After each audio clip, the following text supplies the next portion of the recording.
Hi YouTube, I'm Chen, and this is my keynote at the Going Deep Summit 2019 on how AI ethics can show us what it means to be human. I admire the next speaker a great deal. Chen, I actually met within the first 2 months that he came to Pittsburgh by chance, and I've just been blown away by his work rate. We had a conversation, and I said, in the last year, was it over 300 events? I don't even know how many. It was some absurd number of events that he had gone to around the city, and he epitomizes, stirring up opportunity, making his own luck, trying to find his way to have a positive impact. And what he unearthed over the intense efforts that he put out was the opportunity that this city, Pittsburgh, had to be a leader in the realm of artificial intelligence, not just because of the amazing technologists, not just because of the reputation that Pittsburgh has as a technological hub, but because of the work that people like him can do to be leaders in the policy, be leaders in the way that our leaders as a community, as a society, think about this technology that is unprecedented in any other time in human history. So I am incredibly excited to learn from him what he's learned through hours and hours of reading academic journals, studying, throwing his whole self into this so that he can share a little of what he's learned with you. Everyone please give it up to Chen.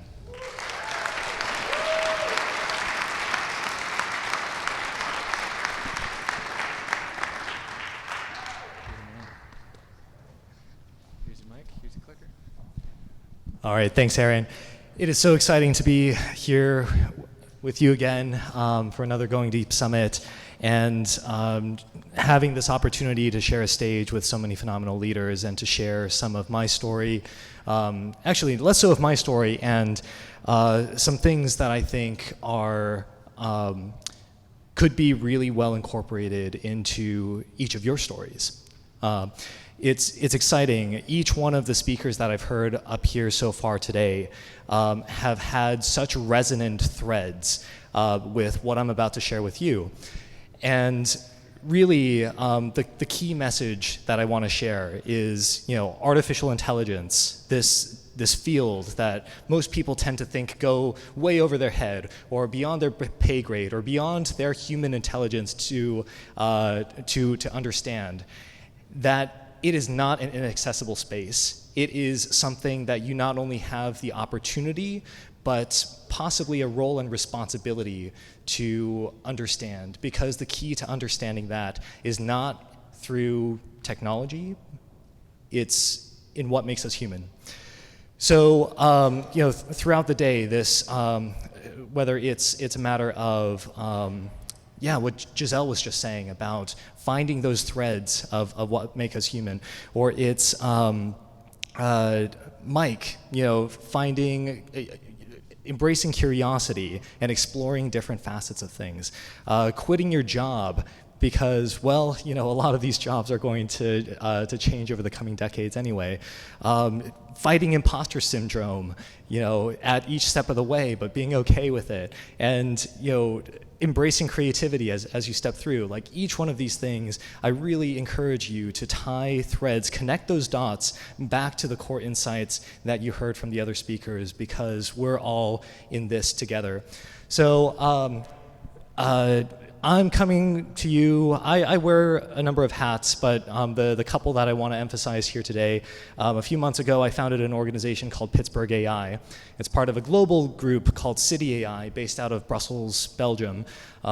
There's 65 cities around the world. The aim is to democratize the access and use of artificial intelligence around the world. So we've got our Pittsburgh hub here, that I welcome you to join and engage with. And I've done that through the auspices of my work at Ascender as the innovation director there. Ascender being an economic development nonprofit that exists to support entrepreneurs and innovators around the Pittsburgh region. We've got our Thrival Festival, as Aaron's mentioned. Come out, join us in September if you enjoy what you hear. But for now, We're going to talk about how AI ethics can show us what it means to be human. And I'll invite you to part of this. But first, let's level set a bit. AI, you, me, I. Can I get a show of hands? How many people in the room work professionally within an AI or AI-related space, or might be an expert in a particular field? Raise your hands. Okay, so a couple, like 2 or 3, 4. Okay, who is pretty much a novice, like beginner? You know, I don't really understand a whole lot about AI except for what I see in the news or in movies. Okay, majority of people, great. Next question, who feels pretty optimistic or positive, excited about what you think AI can do for us going into the future? All right, we've got a good number. And who, more so than positivity or excitement, is concerned or afraid of what might happen? Okay, so a few more people. This is fantastic. For me, I'm kind of in the middle of both. I do work now in the AI ethics and policy space, but I don't consider myself an expert. I wouldn't call myself that, because if there's anything that I've learned, it's how much I still don't know and how much I still need to explore and understand. You know, expertise might not even be possible in this field, given how much it's growing and how quickly it's evolving. And I share both positive and positive aspirations for what this could entail, but as well as some real concerns about how AI could exacerbate a lot of the social inequities and challenges that already pervade our society. So I'm going to go through. Well, let's even level set a little bit more. What do we mean by artificial intelligence? Because a lot of people think, oh, it's when robots are walking around and they look and feel like us. It's like Ex Machina, or it's something about the Matrix or Terminator and this and that. There's a lot of myths around artificial general intelligence and whatever. For the sake of this, we're really just going to boil it down to AI. Artificial intelligence is essentially machines that are able to model or simulate human intelligence through thinking, learning, actions, that kind of stuff. So, Siri, or even just like some of the stuff that runs in the back of like apps that personalizes or optimizes your, photo filters. I don't know why that's what I thought of, but there's lots of like little, narrow, weak AI that's all around us already. So, in case you were thinking that AI is way out there, no. It's already here. It's already been with us for a long time. We just keep on moving the flagpoles back for what we consider to be impressive. As an example of this, I'll illustrate a few stories. A couple years ago, there was this little girl in Dallas who their family just got an Amazon Echo Dot. And so she was there, as 6-year-olds do. She was talking with the Alexa, and Alexa was responding back. And the girl was saying how much she liked dolls and doll houses and cookies and all of that kind of stuff, and it was adorable. But imagine her parents' surprise when a couple days later, a $160 doll house and 4 pounds of cookies show up at their door. Turns out Alexa was like, okay, you like cookies. Would you like to purchase cookies? Okay, great. Order sent. Bam. And then this went viral. They were on the news. They were interviewing them. Everyone had a good laugh. It's just like, ha, ha, ha, ha. Oh, Alexa. Oh, darn you. But if you take a step back and think about some of the, if there's seeds of anxiety there, it's just like, that doesn't quite sit right with me. Why is it that a 6-year-old would have been able to make this kind of purchase transaction? Why is it that there weren't parental controls in place, or that the parent wasn't fully informed of what kinds of processes they should take in order to prevent this from happening? Is it even okay that this kind of a story has propagated so much on the internet, and this little girl's identity and this story is known by millions and millions of people around the world who she may never know or meet? as you start to extend the steps of possibilities into the realm of the scary and the absurd, that's where we really need to focus our attentions. And how many people recognize this? Okay, so we've got some folks who watch Black Mirror. Black Mirror is a great example of taking things that are familiar with us. This is a Netflix show, by the way. I highly recommend watching it, unless you don't like nightmares. So Black Mirror takes a lot of these familiar things in our lives and then takes them 1 or 2 or 3 steps past a point of like scariness or absurdity. It's like, oh man, they went too far. And so this episode called Nosedive, it's season 3, episode 1, is about this girl, Lacey, who lives in a world where everybody has a rating between 0 and 5. So kind of like an Uber driver or a Yelp restaurant or that kind of stuff. And essentially your class and status is dependent on this numerical rating. And if you're close to 5, you're like royalty, you're a celebrity. You get access to all sorts of perks, you get the finest houses, the cars, parties, all that kind of stuff. The further down you go, the closer you are to the unmentionables, the trash of society. You lose all of those kinds of benefits, and people don't want to interact with you.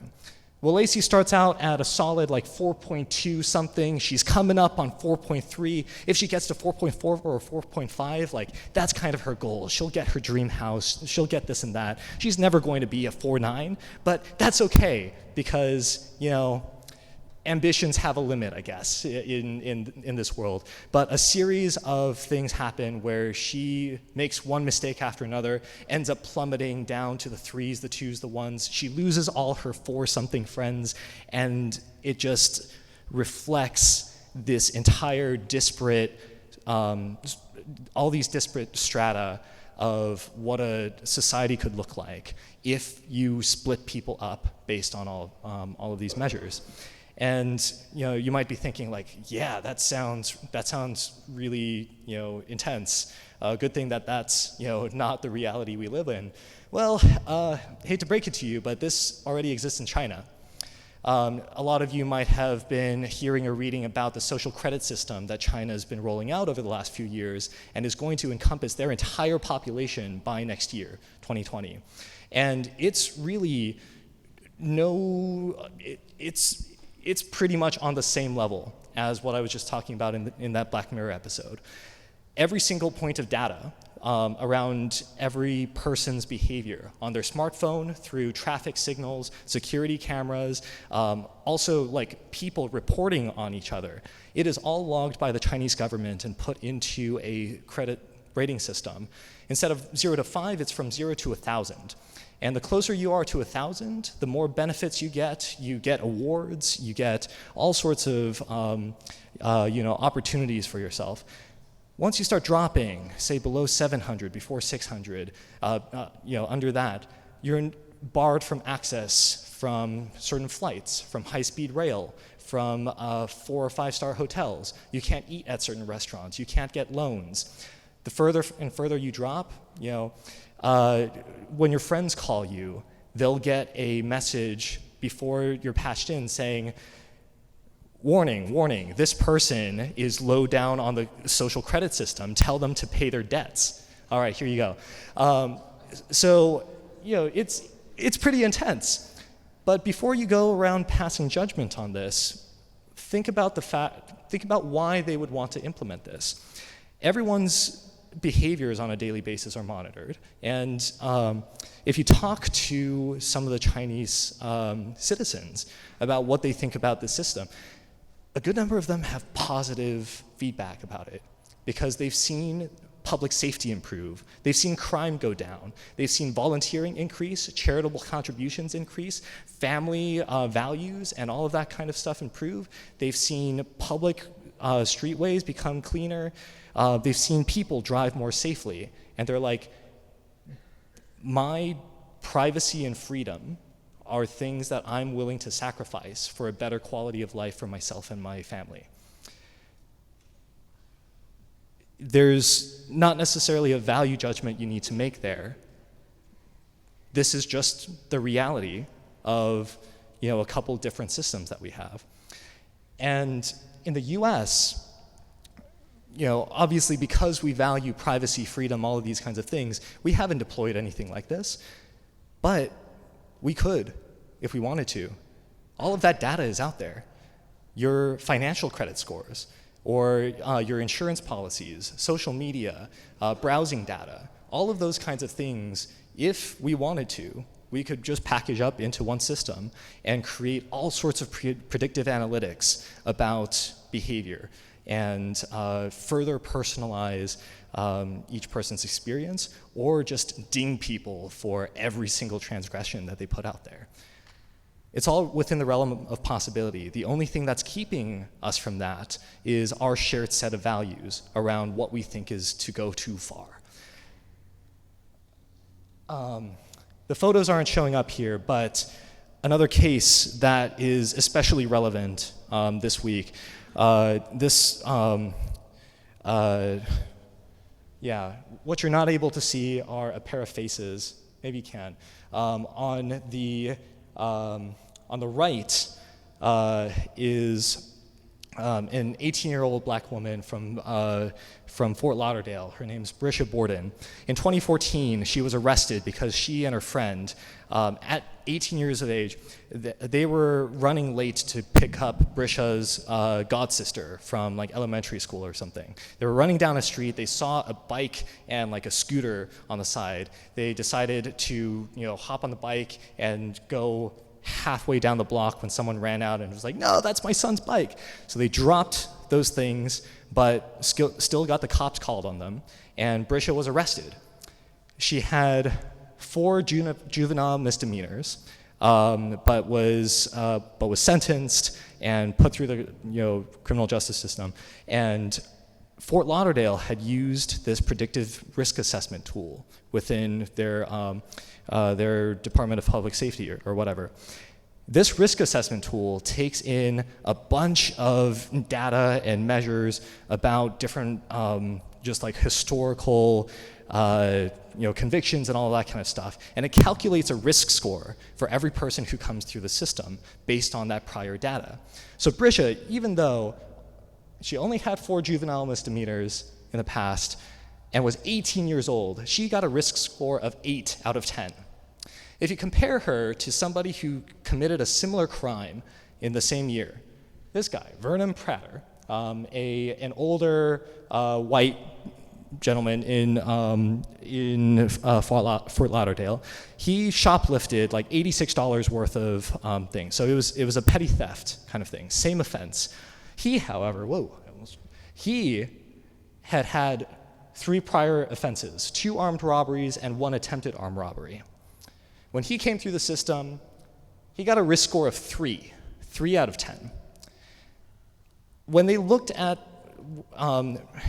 so first of all, there's a really big difference here that reflects some stark systemic inequities that we already have. But what's unsurprising is 2 years later, when they checked back in on these two, Brisha had not reoffended. Vernon had. He'd been caught again for Grand Theft Auto. And if there's like a sickening feeling in the pit of your stomach right now, hold on to that and channel it. Don't let it go, because that's exactly what is wrong with some of the, even this week. Antoine Rose. Yesterday, there was a not guilty verdict. The officer that shot 17-year-old Antoine Rose was acquitted, and there have been marches and vigils and everything since then to protest what is seen as a grave, not just single count of injustice, but only the most recent in a long series of injustices over time. And there is currently a vigil happening downtown. I think it starts at 2 p.m. Something that I would have attended if not for us being here today, and this being just as valuable, I believe, as an area to convene and show solidarity. And nothing is ever as simple as news media or kind of the propagation of simple messages of us versus them hatred might lead us to believe. And I won't presuppose what the values are of the people in this room, but I want to offer a moment, not to ask for a moment of silence, but for anyone who would care to stand in solidarity of something that you stand for. And so, this will be reflective of my values and hopefully yours as well. So if you could come up with me, anyone who would care to stand up. And all I want you to say is, I stand for what I stand for. Just 1, 2, 3. I stand for what I stand for. Thank you. And you can sit back down. You can channel that feeling, that conviction towards whatever set of values you care more about, whether it is around racial and criminal justice, whether it's around poverty or food access or anything it is. But hold on to that feeling, because that's what's going to help us get through all of this and see a better future. Algorithmic risk assessment. I mentioned some of this earlier, and if you think that it's mostly happening other places, it actually hits a lot closer to home than you might think.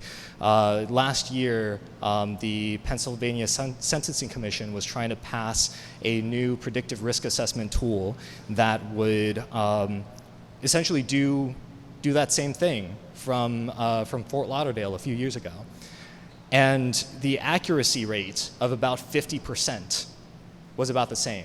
They were about to pass a tool that had a 52% accuracy rate that would convict black men at 8.9 times the rate as their white counterparts for the same crimes.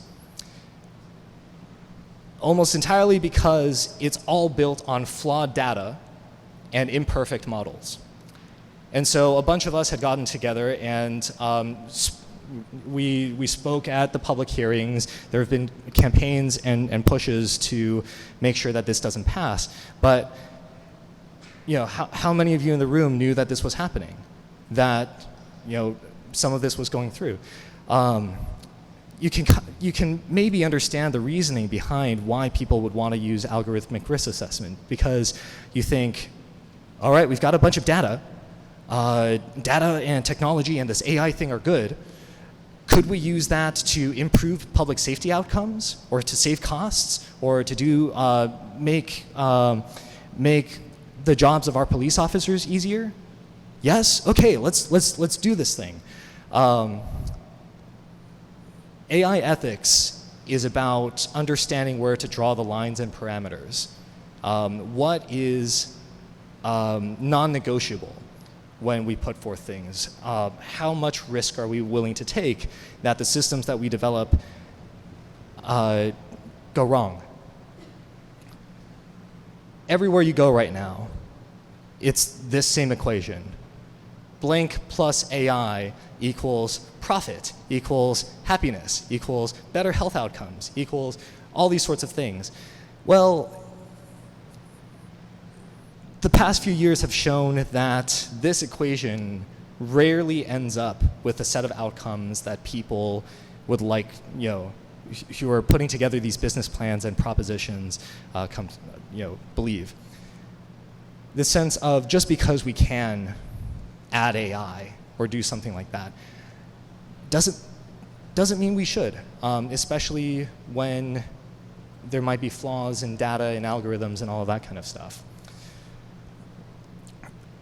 there is still this pervasive sense across the majority of people in the world that AI is some kind of magic. You hear our members of Congress or even the leaders of certain, even large companies, and it's very clear that they don't understand the base technology that is AI. And they're going in these foolhardy ways, prescribing policies and prescriptions and other kinds of things with a misunderstanding of what it is that they're even deploying. Arthur C. Clarke has this famous quote: "Any sufficiently advanced technology is indistinguishable from magic." And that's exactly what we're dealing with here.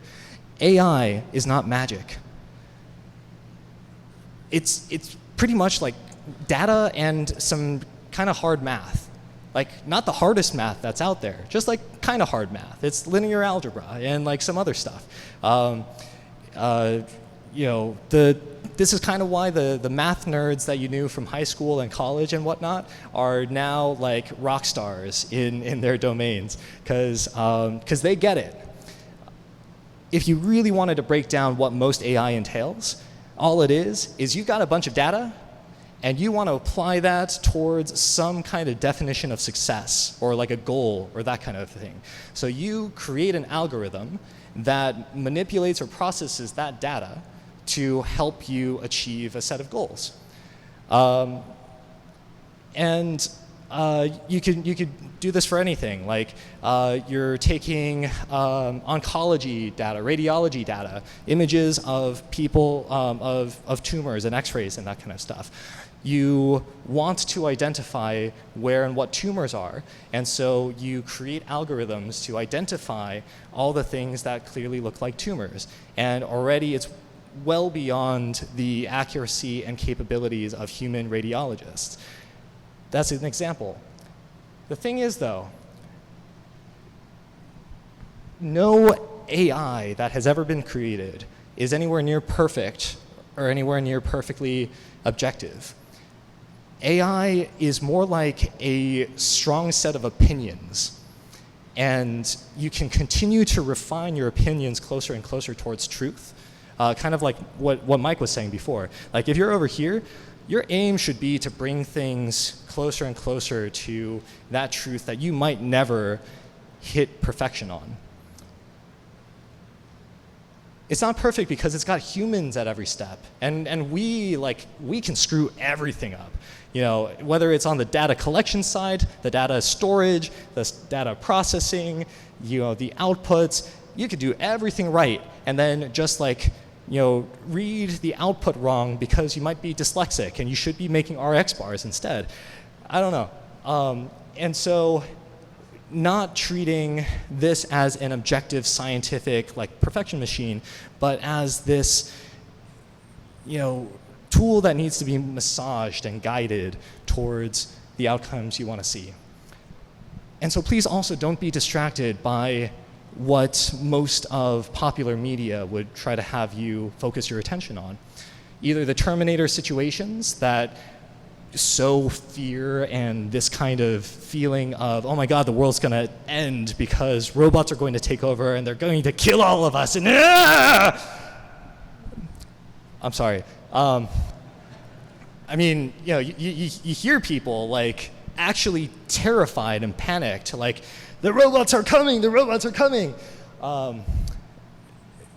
We're not, at the very least, we're not anywhere close to there yet, because it's pretty impractical to build kind of Terminator-style killer robots. The other side of it is this fantastic techno-optimism of the future kind of thing, where, Jetsons, everything's so nice and clean and convenient and fantastic, and look at how funny robots can be. It's not ever going to be as simple as that either. The reality is somewhere in between. There's real risks and there's real opportunities for us to consider, but we've got to do so in a pragmatic way and really base them off of the facts that are out there. And for the time being, just as much as facts are important are human values. right now, if we want to move towards like the AI for good side and get all of this right, the answers that we need to find are not in the technology itself. Right now, we're still using the same machine learning algorithms that we've used for like the last 30 and 40 years. There's not a ton of really groundbreaking progress. The biggest gaps that exist are thinking about what kinds of policy measures, principles, operating procedures, shared language even between politicians, computer scientists, academics, nonprofit executives, political leaders, all of that kind of stuff. How does everyone get on the same page of what it is that we need to do here? Because AI will only ever be a reflection of ourselves, of the humans that are gathering the data, of the humans that are programming kind of the values and the goal orientation of particular systems. And as we see a lot of these jobs get automated, there's going to be, humans are going to have to find some ways to stay employed and relevant and all of that kind of stuff. And I don't think the situation is as dire as some would have you believe, because there are what I think of as superpowers among humans that no robot or AI system can easily come close to replicating. These superpowers, these things that embody the best of what makes us human, we're still so far from being able to encode into software. And our path forward really depends on us embracing and building upon those things. Some of these muscles that people haven't used for a while, like gentle leadership, for example, forgiveness, etc. And so here are some of them. It's not a comprehensive list, but on the right, I've got some of the biggest problems in AI ethics right now, in a lot of computational systems. Distrust is a major issue, because when you have these black boxes of algorithms, when you feed things into a machine learning algorithm, you don't always know what the thought process was that got it there. You don't know, what might have gone into it. But, and among humans, you look at the kind of polarization that we've got.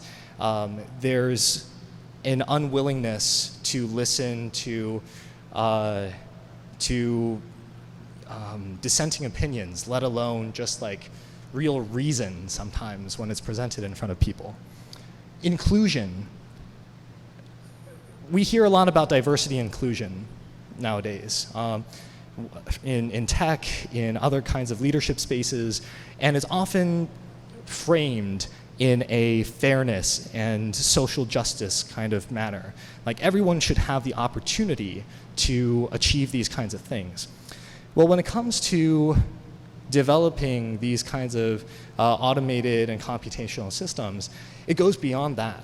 Because if you don't have a sufficient perspective on the experiences and the lives of people who might be affected by this thing that you're building, literally lives could be at stake. Mistakes could be made that marginalize entire populations. There's all sorts of examples where certain soap dispensers don't dispense soap to dark-skinned hands because they were only ever trained on light-skinned user tests. HR, you might have seen the Amazon hiring situation where their HR tool was discriminating even more against women applicants because it was based on biased HR data that they'd had in the past, and they were just cycling over the positive feedback mechanism of like, okay, like all these men did well in the past, so let's just keep hiring for that. Responsibility, taking ownership of what can go wrong, and not feeling not allowing apathy or complacency to leave you on the sidelines, but to own up to mistakes, errors, and inaccuracies that might emerge. That's really important. And then finally, back to Mike's point, curiosity. Curiosity is one of those things that has always allowed people to broaden their horizons and find innovative solutions to things. And this ties in with creativity as well, which I look forward to hearing from Alan. Finally, connection. The unique ability for people to look each other face to face, exchange some ideas, engage in a human way with others who don't necessarily look or think the same way that they do. I think this is what this Going Deep Summit is all about, as well as all of those things that I mentioned earlier. And so I so appreciate this kind of environment that Aaron has created for us. I also have no sense of time. Okay, cool.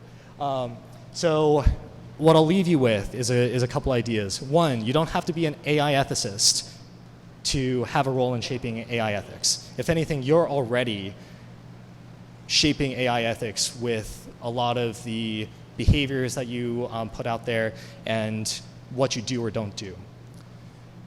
Pittsburgh, by the way, is what I firmly believe to be the best place to explore AI for yourself. We have world-class talent, expertise, and institutions within a welcoming environment that will allow you to learn and engage in ways that some other cities won't. And if we figure this out here in Pittsburgh, it could be a roadmap and a set of best practices that cities and countries around the world can take from. And that's not just hypothetical. It's something that I've learned over my work over the last couple of years. So I've had the privilege of being Pittsburgh's UN liaison for their AI for Good initiatives since 2017.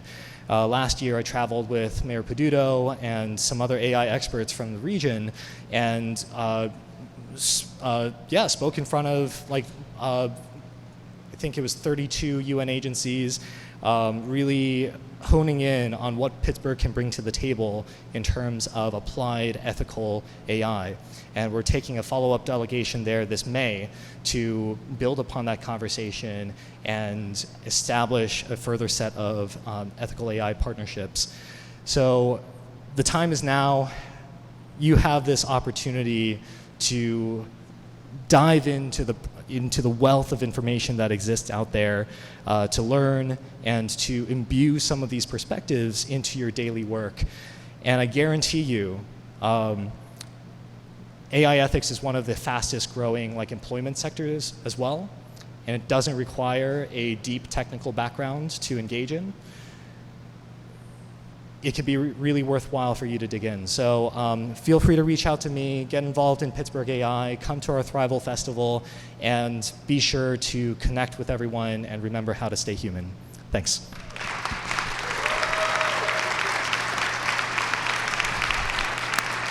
have no idea what, oh my God. You're good. Any questions for Kenny? So people getting up, they're either going to the restroom or they have a question. Hey, Kenny. If anybody's going to check out that Black Mirror episode, San Junipero is one of the best, most uplifting episodes of television to follow as a chaser to that, because that episode's depressing. As a person that's very interested in AI, but has other things going on, but would still like to get involved, this might be a layup, but some examples you would have, for someone like me? What's your background? What kind of work are you currently doing? I've worked in technology, and now I'm a YouTuber, and so I'm just interested in participating in some way. Yeah, well, I mean, some of the greatest wealth of knowledge. There's so much accessible content on YouTube or through podcasts or through other means. It doesn't have to be through academic journals. Some of those can be pretty interesting. I think right now there's a huge gap in terms of translating information across domains. And kind of every single sector, industry, community, background, even languages, is far from being perfect and optimized around how people can access the space. And so if you want to be a sounding board, or to think about, hey, how do some of these dynamics affect the work or experiences that I've got going on in my life so far, and how might I be able to start a conversation on that front? Like, opportunities abound. Otherwise, we have a growing cadence of opportunities pretty much like multiple times weekly here in Pittsburgh, where you can show up and just continue bouncing around ideas with other people. And I can assure you that inspiration will come from those interactions. Hope that helps. Yeah, hi.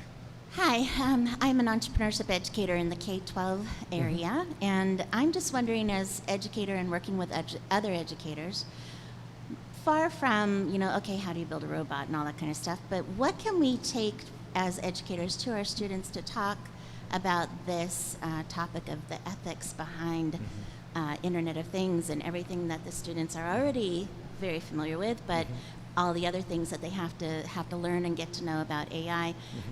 What can we say? What can we do with them to help them understand the ethics part of it?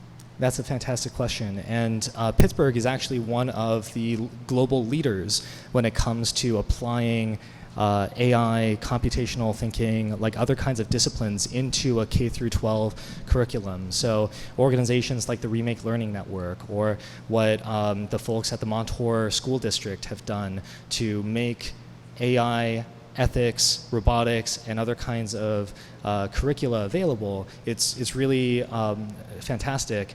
And two things that I'll say. One is STEM and STEAM education serve as a really good existing framework to show students why this is relevant and important.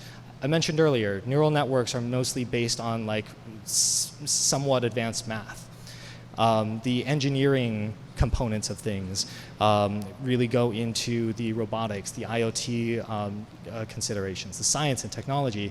All of this is going towards what is building and reshaping our world.